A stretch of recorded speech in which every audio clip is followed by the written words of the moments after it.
दिल्ली में इजराइल दूतावास के बाहर हुए बम धमाके की।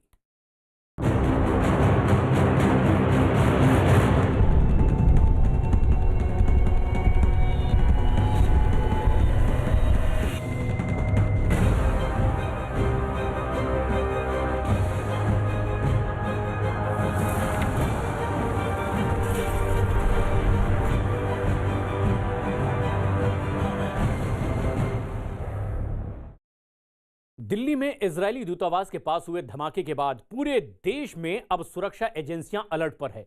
दिल्ली पुलिस के साथ साथ दूसरी कई एजेंसियां इसकी जांच में भी जुट गई है। धमाके के बाद दिल्ली में सख्ती और बढ़ा दी गई है। गाड़ियों की तलाशी ली जा रही है, जांच पड़ताल की जा रही है। साथ ही दिल्ली में लोगों को जागरूक करने के लिए पुलिस ने पोस्टर भी लगा दिए हैं। जगह जगह सचेत रहने की भी बात कही गई है और किसी भी तरह की संदेहास्पद चीज देखने के बाद पुलिस को सूचना देने की बात इसमें कही गई है। धमाके वाली जगह पर कई टीमें जांच में जुटी हुई है।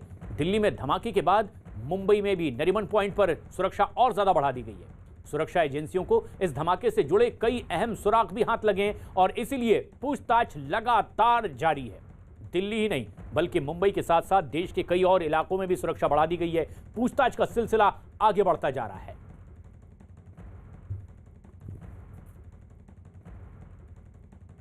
दिल्ली में एक दिन पहले ही इजरायली दूतावास के बाहर हुए धमाके के बाद अब जांच एजेंसियां अलर्ट पर है। दिल्ली पुलिस ने सुरक्षा और ज्यादा बढ़ा दी है और इजरायली दूतावास के पास से गुजर रही हर गाड़ी की तलाशी ली जा रही है।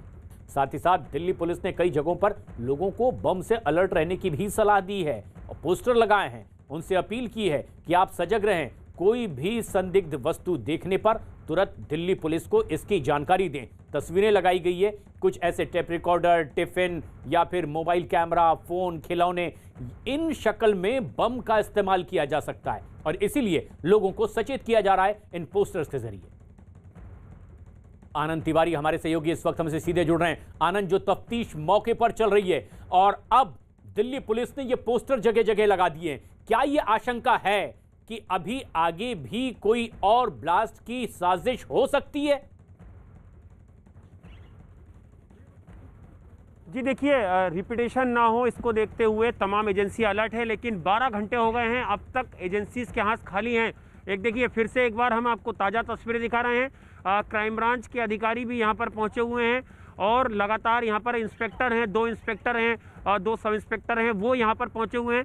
तो अलग अलग एजेंसी अपने स्तर से इस पूरे मामले की जांच कर रही है। प्रशांत, जिस तरह से स्पेशल सेल ने मौका वारदात पर यहाँ पर जो एक तरीके से डमी इमेज बनाई थी ग्राफिक्स के जरिए, इक्विपमेंट के जरिए 3D, अब यहाँ पर क्राइम ब्रांच की टीम पहुँची है इंटरस्टेट सेल की, चाणक्यपुरी की, और यहाँ पर देखिए बाकायदा उनके हाथ में टेप है, उससे मैपिंग की जा रही है, पूरा नापा जा रहा है उस पूरे एरिया को।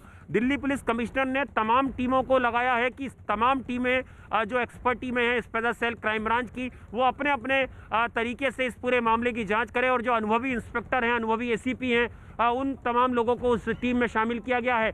ये स्पॉट इसलिए महत्वपूर्ण हो जाता है क्योंकि यही वो क्राइम सीन है। इसके बाजू में जिंदल हाउस है जहां पर कैमरा नहीं था। हम बार बार बता रहे हैं, बाजू में कैमरा काम नहीं कर रहा था। सामने जो कैमरे थे वो इस रोड की जद में नहीं आते हैं। क्राइम ब्रांच की टीम यहाँ पर खड़ी हुई है, आप देख सकते हैं ये सीधी तस्वीरें। यहाँ पर जो तमाम अफसर हैं वो देखिए, उनके हाथ में यहाँ पर ये टेप है और बिल्कुल यहाँ पर उसकी नपाई हो रही है पूरे उस इलाके की, उस पूरे क्राइम सीन की, फुटपाथ की, जहाँ पर कि ये पेड़ लगे हुए हैं और जहाँ पर ये ब्लास्ट हुआ था, जहाँ पर इस बम को असेंबल किया गया था।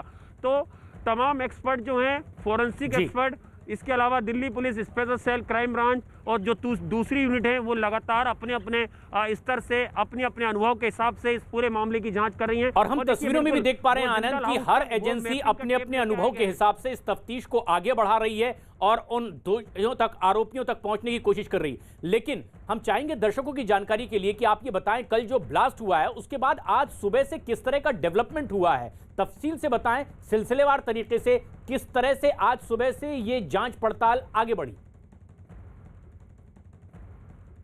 आज जी देखिए प्रशांत, सुबह सबसे पहले स्पेशल सेल की टीम यहाँ पर पहुंची, एक बार फिर से पहुंची। कल जिस तरह से घटना हुई थी, यहाँ पर ब्लास्ट हुआ था, 3 से 4 घंटे तक स्पेशल सेल फोरेंसिक टीम यहाँ पर मौजूद थी। जो क्राइम सीन है उससे लगातार देखा जा रहा था, वहाँ से एविडेंस को कलेक्ट किया जा रहा था। एफएसएल की टीम लगातार मौके पे थी।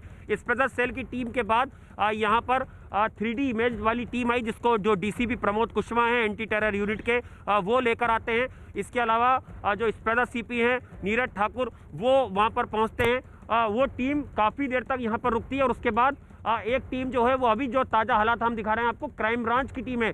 देखिए जिंदाल हाउस और उस पूरे क्राइम सीन के पूरे इलाके को रिक्रिएट किया जा रहा है, वहाँ पर उसकी मैपिंग की जा रही है, पूरी उसकी नपाई हो रही है।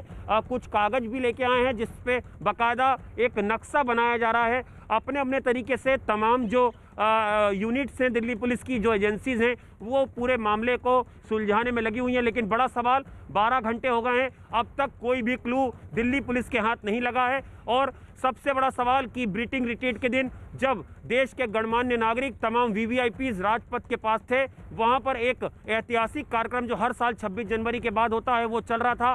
ठीक उसी वक्त प्लानिंग के साथ बाकायदा रैकी करके यहाँ पर ब्लास्ट किया गया, एक मैसेज देने की कोशिश की गई और उस मैसेज में वो लोग कामयाब हुए जिन्होंने भी इस पूरी प्लानिंग में, इस वारदात में जो लोग शामिल थे। और लगातार स्पेशल सेल ये दावा कर रही है कि ये ट्रेंड लोगों का काम है, ये कोई नौसिखियों का काम नहीं है, क्योंकि आईडी बनाना, उसे असेंबल करना, ये बिल्कुल इसके लिए बाकायदा ट्रेनिंग की ज़रूरत होती है और उसके बाद उसे यहाँ पर रखा गया है। हालांकि जान माल का नुकसान नहीं हुआ, लेकिन एक मैसेज देने की कोशिश की गई और उस मैसेज देने में जो भी सस्पेक्ट है, जो भी शरारती तत्व है, जो भी संगठन था, वो कहीं ना कहीं कामयाब हुआ है।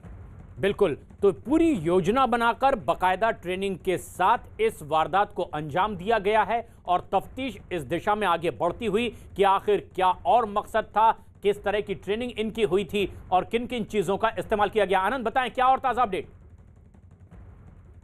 जी देखिए, एक आप देख सकते हैं, एक जो आप अफसर देख रहे हैं, देखिए जो ब्लैक कोर्ट में अफसर हैं, वो लग रहा है कि किसी दूसरी एजेंसी के हैं, भारतीय एजेंसी नहीं है, उसके अफसर हैं। वो लगातार दिल्ली पुलिस के अफसरों से बात कर रहे हैं। देखिए ये आप देख सकते हैं, व्हाइट शर्ट और जो ब्लैक कोट में ये जो ऑफिसर्स नजर आ रहे हैं, ये एजेंसीज के लोग हैं और लगातार ये उस पूरे क्राइम सीन पर पहुंचे हुए हैं, क्योंकि लगातार इजराइल दूतावास, इजराइल की एजेंसियां लगातार भारतीय एजेंसियों के संपर्क में। और मैं अपने कैमरामैन करम को इधर से थोड़ा यहाँ लेके आऊँगा। देखिए आपको दिखाएंगे जो ब्लैक कोट में हम जिन ऑफिसर्स की बात की जा रहे हैं, वो इंडियन एजेंसीज के ऑफिसर नहीं है, देखिए, लेकिन वो बिल्कुल। और इजराइल ने भी ये बात साफ कर दी थी कि भारतीय सुरक्षा एजेंसी पर पूरा उनको भरोसा है, लेकिन पूरा सहयोग भी किया जाएगा। और इसीलिए भी ये बात सामने आ सकती है कि क्या इजराइल से भी जांच के लिए वो तमाम लोग यहां पर पहुंचेंगे। और दिल्ली में क्योंकि एक दिन पहले ही इजरायली दूतावास के पास हुए धमाके की जांच अब और तेज हो गई है। जांच एजेंसियों को धमाके वाली जगह से बम बनाने में इस्तेमाल होने वाला सामान मिला है, जिसमें आईडी धमाके में इस्तेमाल तार, छोटी बैटरी, बॉल बेयरिंग और बम को रखने का कवर भी मिला है। खबर यह भी है कि पुलिस को धमाके वाली जगह से एक लेटर भी मिला है, जिसमें इजरायली दूतावास के बाहर हुए धमाके को एक ट्रेलर बताया गया है, जिसके बाद सुरक्षा एजेंसियां अब अलर्ट पर हैं।